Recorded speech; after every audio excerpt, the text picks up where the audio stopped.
Assalamualaikum sahabat, selamat datang di channel ini, kami doakan sehat selalu.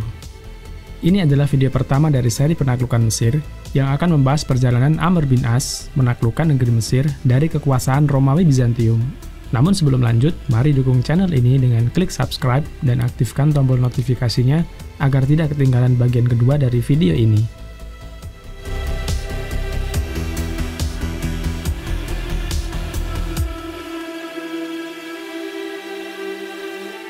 Jauh hari sebelum kaum muslimin berhasil membebaskan negeri Mesir dari tangan Romawi, Rasulullah Shallallahu Alaihi Wasallam sudah memberikan sinyal bahwa umat Islam akan membuka wilayah Mesir. Dalam hadis riwayat Muslim, Rasulullah pernah bersabda, "Sesungguhnya kalian akan membuka wilayah Mesir, yaitu wilayah yang disebutkan di sana Al-Qirat. Jika kalian membuka wilayah itu, maka perlakukanlah penduduknya dengan baik, karena mereka memiliki tanggungan dan kekerabatan." Isyarat sekaligus pesan kepada umat Islam tersebut menjelaskan bahwa ada hubungan kekerabatan antara bangsa Arab dengan bangsa Mesir. Secara historis, Mesir memang memiliki kekerabatan dengan bangsa Arab, terutama orang-orang Mekah. Ibu Nabi Ismail alaihissalam, yaitu Siti Hajar, berasal dari Mesir. Mereka tercatat sebagai founding fathers kota Mekah, tempat kelahiran Rasulullah Muhammad SAW. Adapun penaklukan Mesir oleh kaum muslimin terjadi di era Khalifah Umar bin Khattab radhiyallahu anhu. Status negeri Mesir saat itu merupakan koloni kekaisaran Romawi. Mesir memiliki angkatan bersenjata kuat di berbagai pangkalan militernya. Sebut saja Iskandaria atau Alexandria, yang merupakan ibu kota Mesir sekaligus pangkalan militer terbesar di wilayah tersebut. Mesir juga memiliki angkatan laut kuat yang menguasai lautan Mediterania.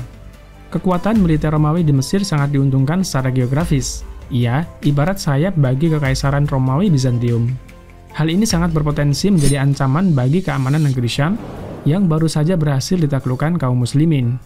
Untuk itulah, penaklukan Mesir menjadi agenda penting kaum muslimin. Jika Islam berhasil menaklukkan Mesir, maka sayap kekuasaan Romawi akan menjadi lemah. Selain itu, ada faktor lain yang memperkuat niat kaum muslimin membebaskan negeri Mesir dari kekuasaan Romawi, yaitu keberadaan orang-orang Koptik atau Kristen Ortodok yang mengharapkan kehadiran tentara muslimin. Orang-orang Koptik di Mesir saat itu telah mendengar keadilan pasukan muslimin dibandingkan pasukan Romawi yang selama ini menindas mereka. Namun demikian, mereka terpaksa tetap harus tunduk pada tentara Romawi yang menguasai wilayahnya. Beberapa alasan inilah yang membuat Amr bin As meminta izin kepada Khalifah Umar untuk melanjutkan ekspedisi menaklukkan Mesir setelah menyelesaikan penaklukannya di wilayah Palestina. Sebelum Khalifah Umar mengizinkan Amr bin As, beliau juga melakukan kajian strategis untuk memastikan dan mengatur strategi terbaik bagi pasukannya. Akhirnya, Amirul Mukminin menunjuk Amr bin As memimpin ekspedisi ini. Pergerakan pasukan Amr bin As dimulai pada tahun 19 Hijriah. Lalu bagaimana kronologi penaklukan Mesir? Wilayah pertama yang dihadapi kaum muslimin adalah kota Farma. Pasukan Amr bin As berangkat dari wilayah kota Rafin, suatu wilayah di perbatasan antara Palestina dan Mesir. Kemudian melewati kota Aris hingga tiba di kota Farma. Selama perjalanan dari kota Rafin hingga sampai di kota Farma, pasukan muslimin tidak bertemu dengan pasukan Romawi. Bahkan, penduduk Mesir yang dilewati kaum muslimin diriwayatkan telah lama menunggu kedatangan orang-orang Islam. Mereka menyambut dengan hangat atas kedatangan pasukan muslimin. Berbeda dengan tentara Romawi yang tidak menyukai kedatangan pasukan Islam. Hal ini terbukti ketika pasukan Amr bin As memasuki gerbang kota Farma. Pasukan Romawi telah berjaga-jaga menghadang kedatangan kaum muslimin. Panglima Amr bin As memilih melakukan pengepungan di luar kota Farma karena jumlah pasukan Romawi lebih banyak dibandingkan pasukan muslimin. Semakin kuat pengepungan, semakin kuat pula pertahanan pasukan Romawi sampai berbulan-bulan lamanya. Dalam upaya pengepungan tersebut, Amr bin As memotivasi kaum muslimin agar bersabar dan menguatkan penjagaan agar tak ada celah bagi musuh untuk menyerang. Sehingga, suatu hari, pasukan Romawi keluar menyerang pemukiman kaum muslimin. Berkat kesiagaan para pasukan Amr bin As, serangan musuh dapat ditangkis dengan sigap hingga dimenangkan pihak muslimin.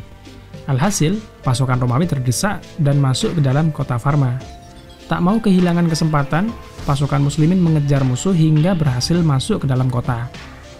Sangat menarik bahwa dalam penyerbuan ke dalam kota Farma, justru pasukan muslimin mendapatkan bantuan dari penduduk sipil setempat. Akhirnya, kota Varma dengan cepat dapat dibebaskan dari pasukan Romawi. Sampai di sini, sebagian pasukan Romawi meninggalkan kota Varma. Sementara itu, pasukan Amr bin As tinggal untuk sementara waktu di kota ini untuk memastikan kondisi benar-benar ideal. Amr bin As juga mengingatkan pasukannya bahwa jalan masih panjang dan melarang pasukannya melakukan kerusakan sebagaimana pesan Nabi dan pesan Khalifah Umar bin Khattab. Kemudian Amr bin As melanjutkan perjalanan ke arah barat sampai ke daerah Qawasir tanpa perlawanan berarti. Dari sana, pergerakan dilanjutkan menuju ke arah selatan sampai di kota Bilbis. Di kota Bilbis, pasukan Romawi telah menjaga kota dengan sangat ketat supaya pasukan muslimin tak dapat masuk ke benteng Napoleon. Ketika hendak memasuki wilayah Bilbis, Amr bin As menunggu kedatangan dua pemuka agama untuk bertemu dengannya. Mereka adalah Abu Maryam dan Abu Miryam. Amr bin As menawarkan penduduk setempat melalui perwakilan kedua orang tersebut untuk masuk Islam atau membayar jizyah sebagai jaminan keamanan. Kemudian disampaikan pula nasihat Nabi untuk bangsa Mesir tentang sebab-sebab hubungan kekerabatan dengan bangsa Arab. Kedua orang tersebut kemudian meminta tenggang waktu untuk menyampaikan kabar ini kepada petinggi Mesir. Mereka menyampaikannya kepada Raja Muqawqis di Iskandaria atau Alexandria dan Artabun. Artabun adalah panglima pasukan Romawi yang lari dari Palestina saat penaklukan Baitul Maqdis. Muqawqis sempat menerima tawaran damai kaum muslimin. Namun, Artabun menolak kebenaran orang-orang Islam dan menyatakan perang terhadap kaum muslimin. Artabun memaksa pasukannya untuk memerangi kaum muslimin, hingga terjadilah pertempuran di kota Bilbis. Pertempuran dimenangkan dengan mudah oleh pasukan Islam, sedangkan Artabun tewas dalam perang ini. Akhirnya, kota Bilbis dapat dikuasai pasukan Islam. Sedangkan, sisa pasukan Romawi lari ke kota Umudanain dan Ain Syams. Pasukan Amr bin As melanjutkan ekspedisi ke kota Umudanain.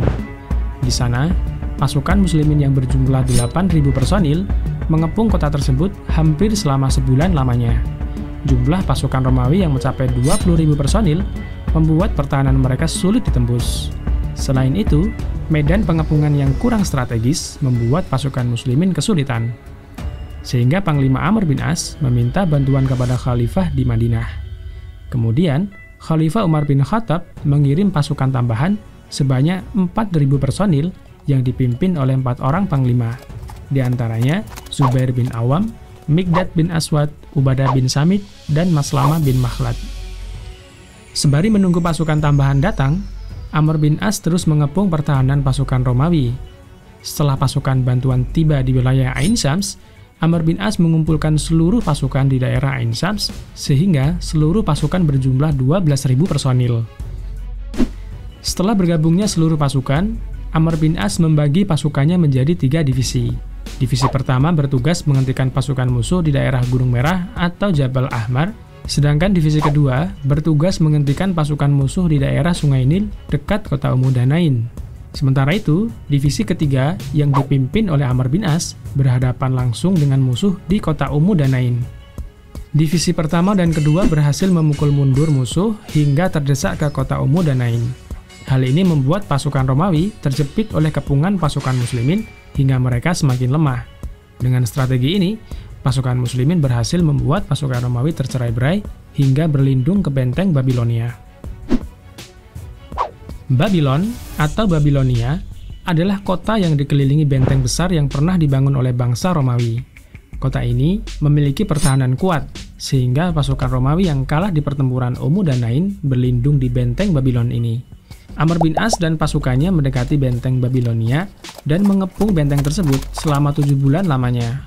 Di sela-sela pengepungan tersebut, datang kepada Amr bin As utusan Raja Muqawqis dari Alexandria untuk mengajak berdamai dengan kaum muslimin. Namun, sempat terjadi perselisihan antara Raja Muqawqis dengan Kaisar Heraklius di Konstantinopel.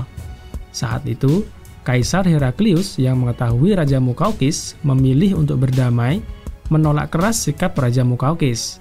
Bahkan, Muqawqis dianggap sebagai pengkhianat bangsa oleh Heraklius.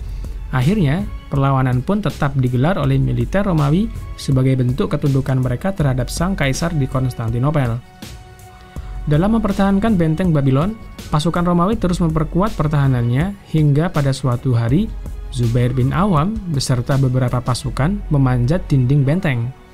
Kemudian ia memberikan komando bagi pasukan Islam untuk menjebol benteng tersebut. Akhirnya, seluruh pasukan muslimin serentak masuk ke dalam benteng dan menyerang pasukan Romawi di dalamnya. Terjadilah peperangan sengit hingga berakhir kemenangan di tangan muslimin. Kota Babilonia berhasil dikuasai kaum muslimin, sementara sebagian pasukan Romawi melarikan diri ke pusat pemerintahan Mesir, yaitu Alexandria. Penduduk Babilonia sendiri menerima perjanjian damai yang dibuat kaum muslimin dengan membayar jizyah kepada pemerintahan Islam. Isi perjanjian tersebut adalah sebagai berikut.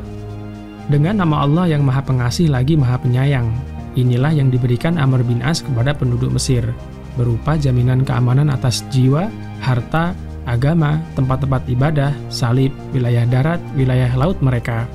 Mereka tidak akan diganggu. Seluruh penduduk Mesir wajib membayar jizyah jika mereka menyetujui perjanjian damai ini. Dan maksimal jumlah yang dibayarkan adalah 50 juta dirham. Mereka bertanggung jawab atas kejahatan pencuri-pencuri mereka. Jika ada yang menolak membayar jizyah ini, maka kami tak akan memberikan perlindungan kepadanya. Kami tidak akan bertanggung jawab atas perlindungan kepada orang yang enggan menerima perjanjian ini. Jika pembayaran mereka berkurang dari ketentuan, maka imbalannya akan dicabut sesuai kadar kekurangan pembayaran mereka. Barang siapa di antara bangsa Romawi dan orang-orang Nubia yang ikut dalam perjanjian damai ini, mereka akan mendapatkan hak seperti penduduk Mesir, juga memiliki kewajiban seperti kewajiban penduduk Mesir. Dan barang siapa menolak perjanjian ini dan memilih pergi dari wilayah ini, maka dia aman hingga ia tiba di tempat yang aman baginya, atau ia keluar dari kekuasaan kami. Mereka wajib membayar sesuai kadar yang wajib bagi mereka, yakni sepertiga-sepertiga. Pada setiap hitungan sepertiga itu, terdapat tarikan pajak sepertiga yang menjadi kewajiban mereka. Perjanjian ini diberlakukan atas dasar wasiat Allah dan jaminan dari Rasulullah, Amirul Mukminin, dan kaum mukminin. Warga Nubia yang setuju dengan isi perjanjian ini wajib memberikan bantuan kepada sekian jumlah tentara dan kuda dan tidak boleh berperang maupun mencegah perdagangan ekspor dan impor. Setelah penaklukan Babilonia, Amr bin As beserta pasukannya tinggal di wilayah ini dan membangun kamp atau pemukiman di daerah Fustat. Pemukiman Amr bin As ini di kemudian hari menjadi ibu kota Mesir setelah kaum muslimin berhasil menaklukkan seluruh wilayah Mesir. Fustat menjadi pusat pemerintahan Mesir di bawah kekhalifahan Islam dan merupakan cikal bakal kota Kairo yang sekarang. Penaklukan negeri Mesir menjadi sempurna tatkala kaum muslimin berhasil menaklukkan ibu kota Mesir, Alexandria. Namun, akan kita bahas di video berikutnya. Untuk itu, subscribe dan aktifkan tombol notifikasinya agar tidak ketinggalan bagian kedua dari video ini. Like, share, dan berikan tanggapanmu apabila ada yang ingin ditambahkan.